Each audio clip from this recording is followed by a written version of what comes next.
The horrible conclusion which had been gradually obtruding itself upon my confused and reluctant mind was now an awful certainty.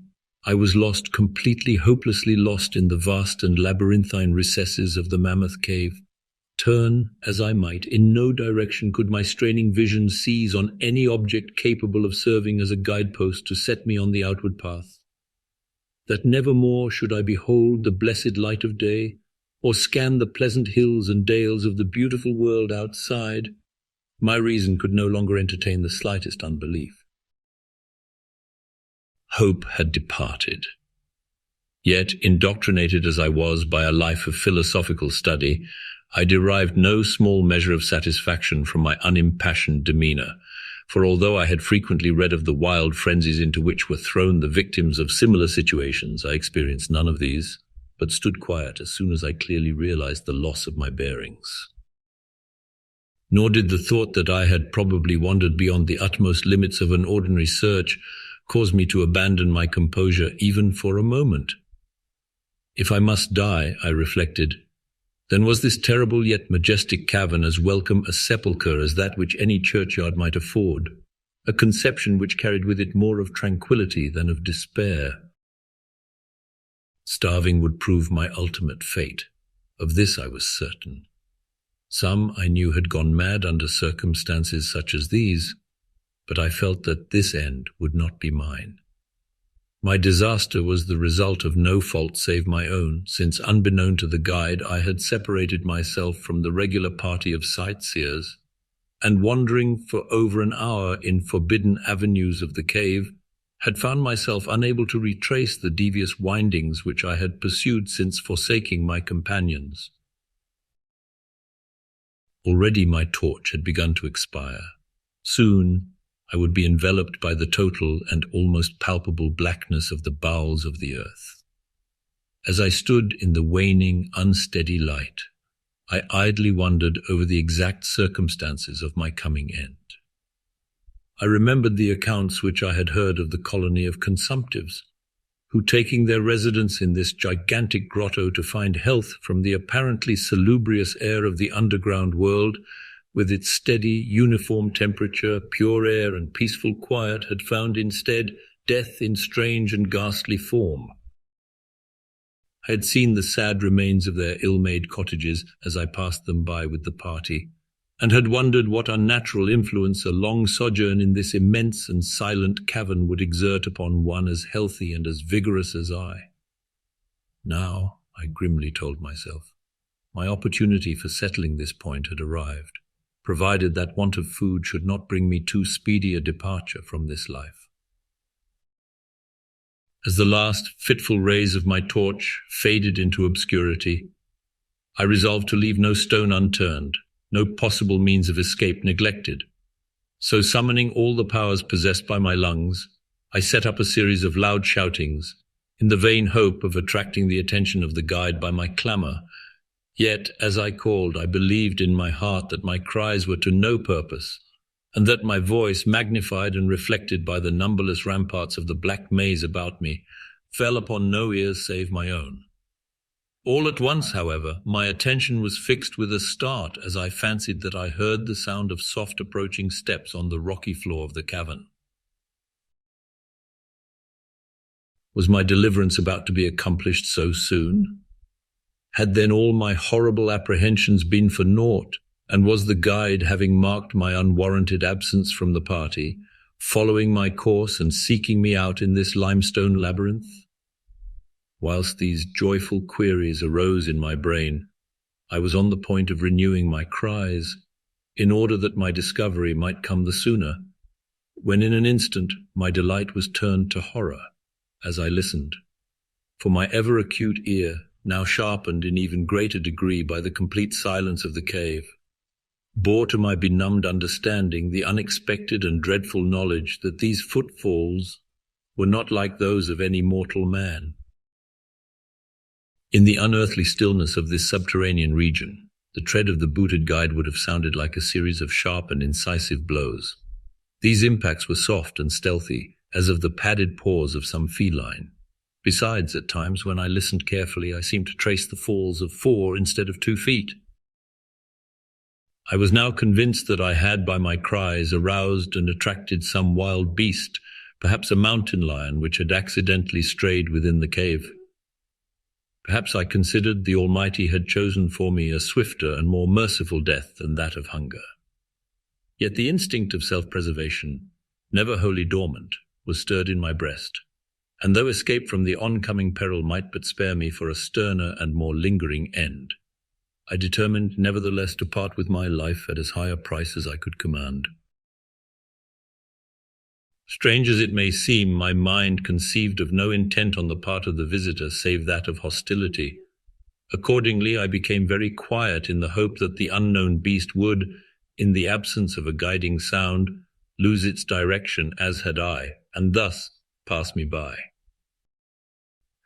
But this hope was not destined for realization, for the strange footfalls steadily advanced, the animal evidently having obtained my scent, which in an atmosphere so absolutely free from all distracting influences as is that of the cave, could doubtless be followed at great distance.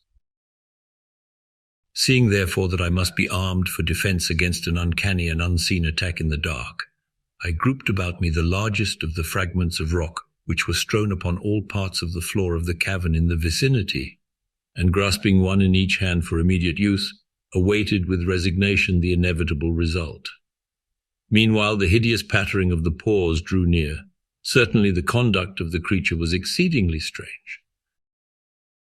Most of the time the tread seemed to be that of a quadruped, walking with a singular lack of unison betwixt hind and fore feet, yet at brief and infrequent intervals I fancied that but 2 feet were engaged in the process of locomotion.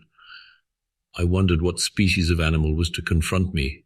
It must, I thought, be some unfortunate beast who had paid for its curiosity to investigate one of the entrances of the fearful grotto with a lifelong confinement in its interminable recesses.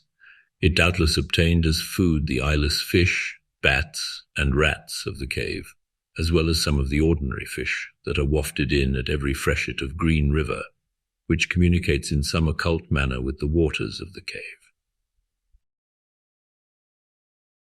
I occupied my terrible vigil with grotesque conjectures of what alterations cave life might have wrought in the physical structure of the beast, remembering the awful appearances ascribed by local tradition to the consumptives who had died after long residence in the cavern.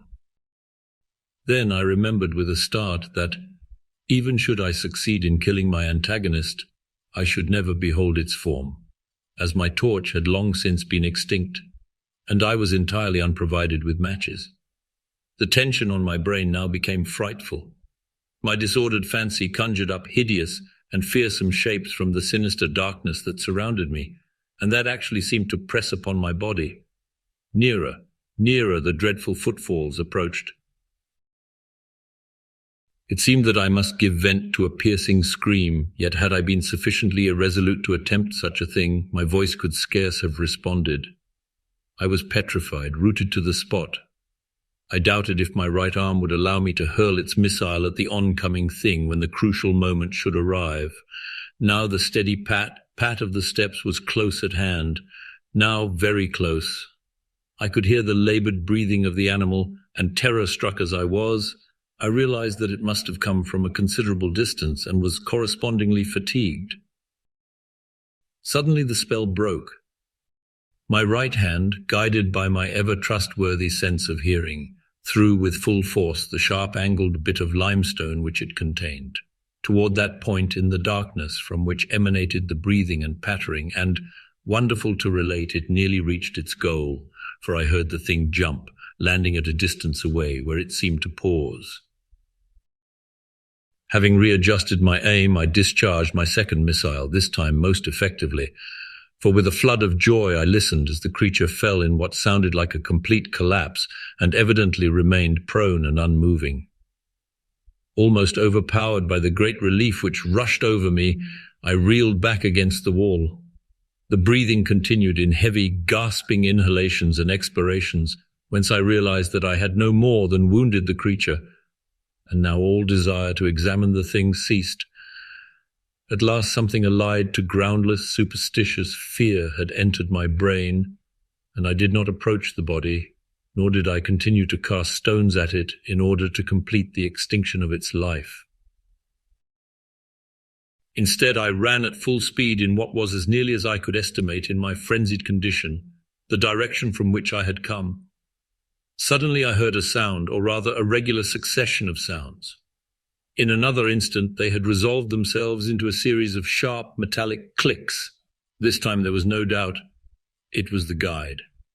And then I shouted, yelled, screamed, even shrieked with joy as I beheld in the vaulted arches above the faint and glimmering effulgence which I knew to be the reflected light of an approaching torch. I ran to meet the flare, and before I could completely understand what had occurred, was lying upon the ground at the feet of the guide, embracing his boots and gibbering, despite my boasted reserve, in a most meaningless and idiotic manner, pouring out my terrible story, and at the same time overwhelming my auditor with protestations of gratitude. At length I awoke to something like my normal consciousness. The guide had noted my absence upon the arrival of the party at the entrance of the cave, and had, from his own intuitive sense of direction, proceeded to make a thorough canvass of the by-passages just ahead of where he had last spoken to me, locating my whereabouts after a quest of about 4 hours. By the time he had related this to me, I, emboldened by his torch and his company, began to reflect upon the strange beast which I had wounded but a short distance back in the darkness, and suggested that we ascertain, by the rushlight's aid, what manner of creature was my victim. Accordingly, I retraced my steps, this time with a courage born of companionship, to the scene of my terrible experience. Soon we descried a white object upon the floor, an object whiter even than the gleaming limestone itself. Cautiously advancing, we gave vent to a simultaneous ejaculation of wonderment, for of all the unnatural monsters either of us had in our lifetimes beheld, this was in surpassing degree the strangest. It appeared to be an anthropoid ape of large proportions, escaped perhaps from some itinerant menagerie. Its hair was snow-white, a thing due no doubt to the bleaching action of a long existence within the inky confines of the cave, but it was also surprisingly thin, being indeed largely absent save on the head, where it was of such length and abundance that it fell over the shoulders in considerable profusion. The face was turned away from us as the creature lay almost directly upon it. The inclination of the limbs was very singular, explaining, however, the alternation in their use which I had before noted, whereby the beast used sometimes all four, and on other occasions but two for its progress. From the tips of the fingers or toes, long nail-like claws extended. The hands or feet were not prehensile, a fact that I ascribed to that long residence in the cave which, as I before mentioned, seemed evident from the all-pervading and almost unearthly whiteness so characteristic of the whole anatomy. No tail seemed to be present. The respiration had now grown very feeble, and the guide had drawn his pistol with the evident intent of dispatching the creature, when a sudden sound emitted by the latter caused the weapon to fall unused. The sound was of a nature difficult to describe. It was not like the normal note of any known species of simian, and I wondered if this unnatural quality were not the result of a long-continued and complete silence, broken by the sensations produced by the advent of the light, a thing which the beast could not have seen since its first entrance into the cave. The sound, which I might feebly attempt to classify as a kind of deep-toned chattering, was faintly continued. All at once a fleeting spasm of energy seemed to pass through the frame of the beast. The paws went through a convulsive motion and the limbs contracted. With a jerk, the white body rolled over so that its face was turned in our direction. For a moment I was so struck with horror at the eyes thus revealed that I noted nothing else. They were black. Those eyes deep, jetty black in hideous contrast to the snow-white hair and flesh. Like those of other cave denizens, they were deeply sunken in their orbits and were entirely destitute of iris. As I looked more closely, I saw that they were set in a face less prognathous than that of the average ape, and infinitely more hairy. The nose was quite distinct, As we gazed upon the uncanny sight presented to our vision, the thick lips opened and several sounds issued from them, after which the thing relaxed in death.